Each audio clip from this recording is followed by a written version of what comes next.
ಇದು ನೋಡಿ ಹೀರೆಕಾಯಿ.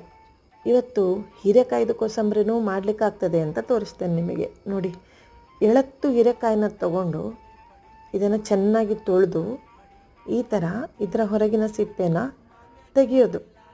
ತೆಗೆದಾದ್ಮೇಲೆ ಇದನ್ನು ಚೆನ್ನಾಗಿ ಕೊಚ್ಚಿಕೊಳ್ಳೋದು. ನಾನು 2 ಹೀರೆಕಾಯಿ ತೊಗೊಂಡಿದ್ದೀನಿ, ಓಕೆನಾ.